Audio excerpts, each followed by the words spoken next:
أعوذ بالله من الشيطان الرجيم. بسم الله الرحمن الرحيم. ظهر الفساد في البر والبحر بما كسبت أيدي الناس ليذيقهم بعض الذي عملوا لعلهم يرجعون. قل سيروا في الأرض فانظروا كيف كان عاقبة الذين من قبل كان أكثرهم مشركين. فأقم وجهك للدين القيم من قبل أن يأتي يوم لا مرد له من الله يومئذ يصدعون.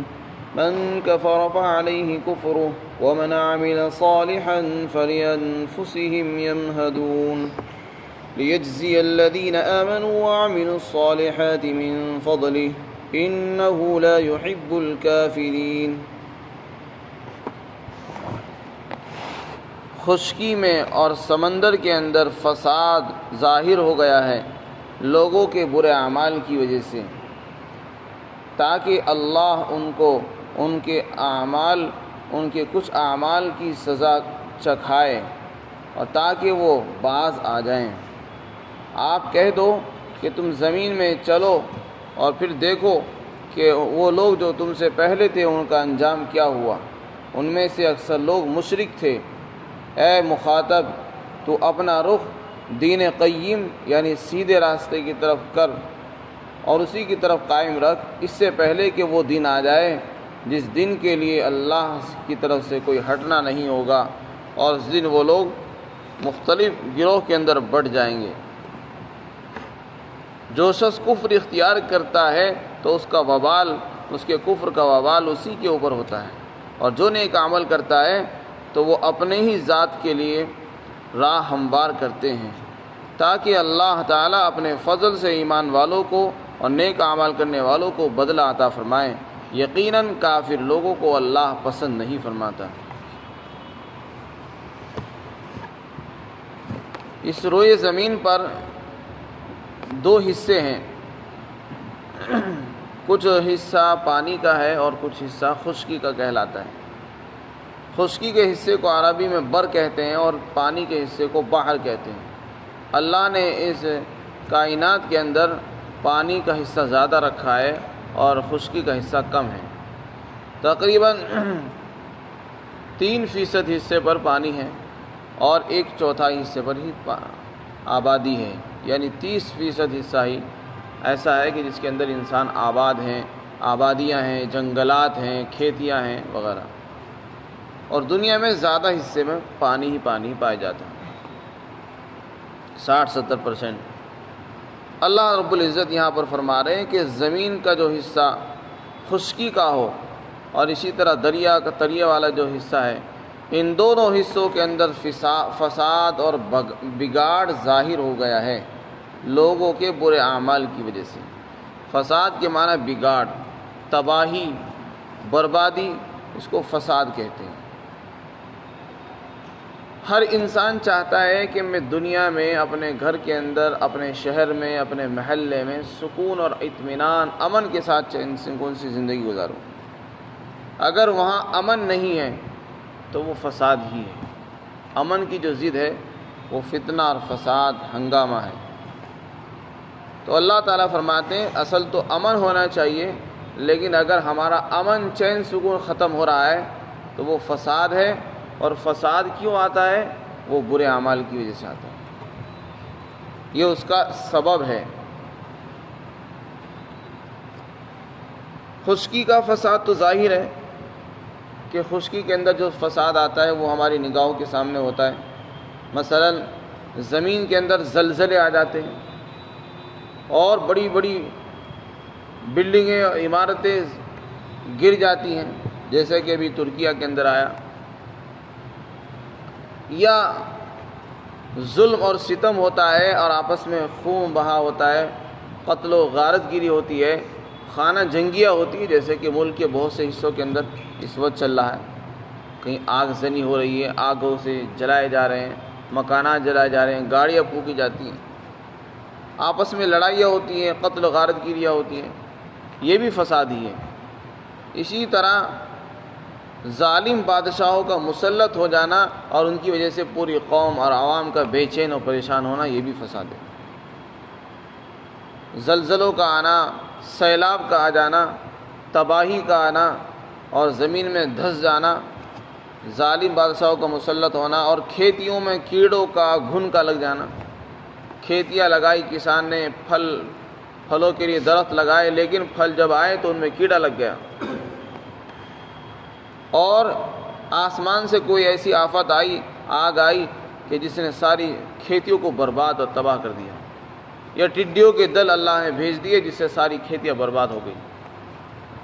یہ ساری چیزیں ہماری نگاہوں کے سامنے روزانہ ہو رہی ہیں، کبھی یہاں ہوتی ہیں تو کبھی وہاں ہوتی ہیں۔ اللہ تعالیٰ نے ہر چیز کا ایک وقت مقرر کر رکھا ہے، جہاں دیکھتے ہیں وہاں مصیبتیں آ جاتی ہیں، کبھی یہاں ہے تو کبھی وہاں ہے۔ جہاں آتی ہے تو دوسرے لوگ یہ سمجھتے ہیں کہ ہمارے پاس تو مصیبت نہیں آئی لہذا ہم اطمینان سے زندگی گزاریں، ایسا نہیں۔ اللہ تعالیٰ نے ہر ایک کے لیے وقت مقرر کر رکھا ہے، جب وقت آتا ہے تو اس کی باری آ جاتی ہے۔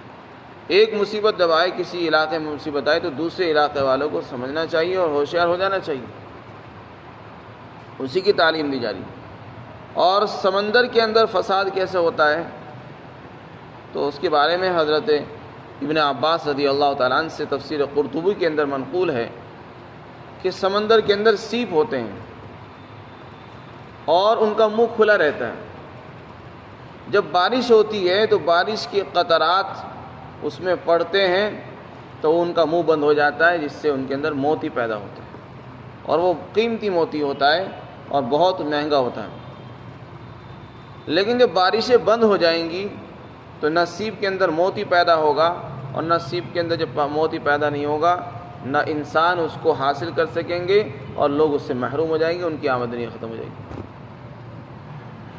اسی طرح یہ تو ابن عباس رضی اللہ تعالیٰ عنہ سے اس کی تفسیر میں منقول ہے۔ علماء نے لکھا ہے کہ سمندر کے ساحل پر اور بندرگاہوں پر جہاں سے جہاز جہاں رکتے ہیں اور جہاں سے روانہ ہوتے ہیں، جن کو بندرگاہ کہتے ہیں، وہاں پر بہت ظلم ہوتا ہے۔ کسی کو بھیجنا ہو اس کے لیے ٹیکس لیا جاتا ہے، کوئی سامان منگانا ہوتا ہے تو اس سے ایک بھاری رقم وصول کی جاتی ہے۔ تو حکومتوں کے ٹیکس ہوتے ہیں، حکومتوں کی طرف سے زیادتیاں ہوتی ہیں، گولہ باریاں ہوئی ہوتی ہیں، بعض مرتبہ حملے بھی ہوتے ہیں، اور بہت سی مرتبہ سمندر میں جہاز ڈوب جاتے ہیں، سمندر میں طوفان آ جاتا ہے، ہواؤں کا طوفان آتا ہے، پانی کا بھی طوفان آ جاتا ہے۔ تو یہ سب کا سب فساد میں داخل ہے۔ تو یہ اللہ تعالیٰ کب بھیجتے ہیں؟ فرمایا یہ تمہارے اعمال بد کی وجہ سے بھیجتے ہیں۔ جب انسان گناہ کرنے لگے، اللہ کو ناراض کر دے، تو پھر اللہ تعالیٰ اسی طرح بھیجتے ہیں، تباہیاں بھیجتے ہیں۔ کبھی اس علاقے میں بھیج دی تو کبھی دوسرے علاقے میں، کبھی آج اس ملک میں تو کل کو دوسرے ملک میں۔ یہ روزانہ آپ اخبارات میں پڑھتے رہتے ہیں۔ یہ ساری چیزیں اللہ تعالیٰ کیوں بھیجتے ہیں؟ فرمایا یہ تو اعمال بد کی وجہ سے تمہارے گناہوں کی سزا کے طور پر بھیجتے ہیں۔ لیکن بھیجنے سے فائدہ کیا ہوگا؟ کوئی آدمی یہ سوال کرے کہ جب گناہ کسی نے کرنا تھا وہ گناہ کر لیا، تو اب کسی کو برباد کرنے سے، کسی کا مکان گرانے سے، کسی کو ختم کر دینے سے کیا ہوگا؟ فرمایا اس کا فائدہ یہ ہے تاکہ دوسرے لوگ سنبھل جائیں، یہ جن پر مصیبت آ رہی وہ سنبھلیں، باز آئیں، اپنے گناہوں کو چھوڑیں، اپنے خالق اور مالک کو پہچانیں۔ اس لیے اللہ تعالیٰ بھیجتے ہیں۔ سوال یہ ہے کہ لوگ گناہ کیوں کرتے ہیں؟ تو جواب یہ، اللہ تعالیٰ نے اس دنیا میں انسان کو بھیجا، حکم تو یہ دیا کہ وہ اللہ پر ایمان لائے، اور لیکن ساتھ ساتھ انسان کے اندر اللہ نے دونوں چیزوں کی صلاحیت رکھی ہے۔ انسان کے اندر ایک جذبہ ایسا رکھا ہے جو انسان کو گناہوں کی طرف وہ کھینچتا ہے۔ جب آدمی کچھ کام کرنا چاہتا ہے تو گناہ کے خیالات دل میں آتے ہیں کہ نہیں یہ کر، کوئی دیکھ نہیں رہا، چلو یہ کرو۔ تو گناہوں کے جذبات بھی اللہ نے رکھے، اور نیک کام کرنے کا جذبہ اور مادہ بھی اللہ نے انسان کے اندر رکھا ہے۔ تو بہت سے مادے وہ ہیں جو انسان کو نیک اعمال کی طرف کو کھینچتے ہیں، اور کچھ جذبات ایسے جو انسان کو گناہوں کی طرف کو کھینچتے ہیں۔ تو دونوں کا آپس میں ٹکراؤ ہوتا ہے۔ اب انسان کو اختیار دیا، اس کا امتحان ہو رہا ہے کہ تو کس کو اختیار کرتا ہے، کدھر جھکتا ہے۔ ادھر جھکے گا نیک اعمال کی طرف تو جیت جائے گا، اور برے اعمال کی طرف کو برائیوں کی طرف چلے گا تو ہار جائے گا اور نفس کی جیت ہو جاتی ہے۔ تو یہی جھگڑا ہے نفس کا اور انسان کا، جھگڑا ہر وقت رہتا ہے یہ نفس کے ساتھ، اور شیطان ساتھ میں لگا ہوا ہے۔ تو ہمیں نفس کے ساتھ نہیں چلنا ہے، ہمیں اللہ کے حکموں پر چلنا ہے۔ اللہ نے ہمیں پیدا کیا، اس پر ایمان لانا ہے، اس کے حکموں پر چلنا ہے۔ نفس کے تقاضوں کو اگر ہم نے پورا کیا تو اللہ کا حکم چھوٹتا ہے، اس سے اللہ ناراض ہوگا، نفس خوش ہو جائے گا۔ نفس ناراض ہو جائے، اللہ ناراض نہیں ہونا چاہیے۔ جب اللہ ناراض نہیں ہوگا تو انسان دنیا اور آخرت دونوں جہان میں کامیاب ہو جائے گا۔ تو یہ انسان سے جو گناہ ہوتے ہیں وہ اس لیے ہوتے ہیں کیونکہ اس کے اندر گناہ کا مادہ اللہ نے رکھا اور وہ نفس کی طرف کو چل پڑتا ہے، اس لیے اللہ کی ناراضگی اختیار کر لیتا ہے، اور دنیا میں اللہ تعالیٰ پھر یہ تباہیاں بھیجتے ہیں۔ پھر لوگ سوچتے رہتے کہ پتہ نہیں کیوں آ گیا، حالانکہ سب لوگ سکون سے چل رہے تھے، پھر رہے تھے، بڑی بڑی بلڈنگیں بنی ہوئی تھی، بڑی شاندار عالی شان عمارتیں ہیں، سڑکیں بھی ہیں، سب کچھ بھی ہے، لیکن ایک دم سے اچانک سے سب کچھ ہو جاتا ہے، ایک دم سے کچھ نہیں ہوتا۔ بہت پہلے سے اللہ تعالیٰ ڈھیل دیتے رہتے ہیں۔ یہاں پر اللہ تعالیٰ نے ایک لفظ فرمایا جس میں ایک بہت لطیف اشارہ ہے، فرمایا کہ ہم جو سزا دیتے ہیں نا دنیا کے اندر، کہ کبھی تباہی آ جاتی ہے، کبھی زلزلے آتے ہیں، تو کبھی سیلاب آتا ہے، کبھی طوفان آتا ہے، یہ تمہارے سارے اعمال کی سزا نہیں ہوتی، یہ تو تھوڑے سے عمل کی، کسی خاص عمل کی سزا دے دیتے ہیں،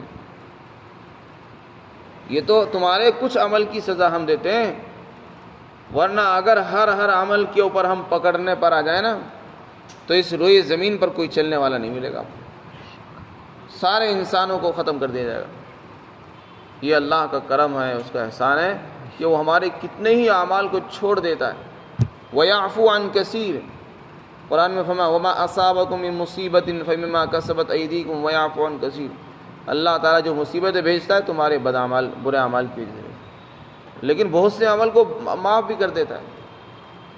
اور یہاں بھی فرمایا کہ ہم یہ فساد جو ہوتا ہے، بگاڑ جو آتا ہے، تباہیاں جو آ رہی ہیں، وہ اس لیے آتی تاکہ اللہ تمہارے کچھ اعمال کی سزا تم کو چکھائے، سب اعمال کی سزا نہیں ہوا کرتی۔ سب عمل کی جو سزا ہوگی وہ تو قیامت کے دن ہی ملے گی، اور دنیا میں بھی بھیجنا کوئی ضروری نہیں ہے۔ بعض مرتبہ اللہ تعالیٰ دنیا میں کسی کو سزا نہیں دیتے، اور اگر دیتے بھی ہے تو سب کی نہیں دیتے، اصل سزا آخرت میں ملتی ہے، کیونکہ دنیا کو اللہ نے سزا دینے کے لیے نہیں بنایا ہے، لیکن پھر بھی اللہ تعالیٰ وقتاً فوقتاً بھیجتے رہتے ہیں، کبھی یہاں تو کبھی وہاں، کبھی یہاں کبھی یہاں، تاکہ لوگ سنبھلتے رہیں، باز آ جائیں، سنبھل جائیں، اپنے خالق کو پہچانیں، اپنی آنکھیں کھولیں، غفلت سے نکلیں۔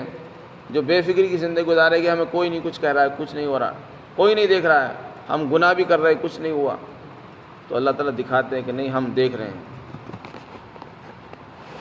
پھر فرمایا کہ تاکہ یہ لوگ باز آ جائیں، اس لیے ہم بھیجتے ہیں۔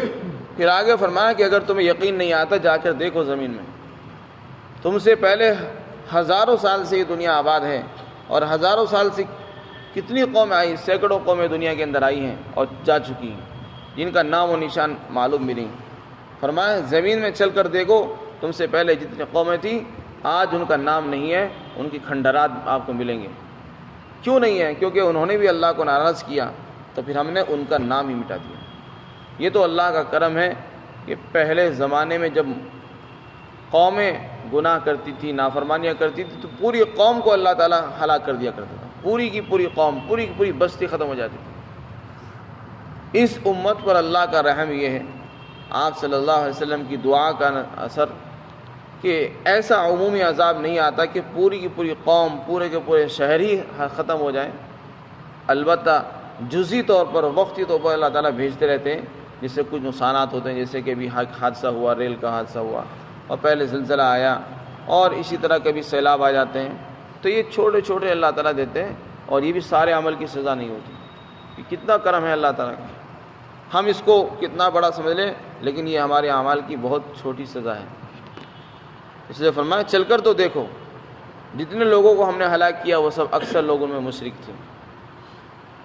اس سے پتہ چلا کہ شرک بہت بڑا گناہ ہے، اور شرک کفر کی اقسام میں سب سے بدترین اور خبیث ترین عمل ہے۔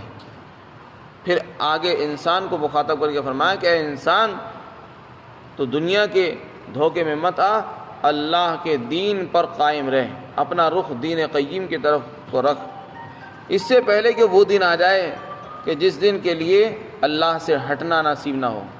یعنی جب وہ قیامت کے دن آئے گا تو پھر اللہ کے سامنے سے آپ ہٹ نہیں سکیں گے، اللہ کے سامنے پیشی ہوگی، پھر آپ چاہیں گے کہ میں کسی کی سفارش کرا لوں، ہٹ جاؤں، نہیں ہٹے گا۔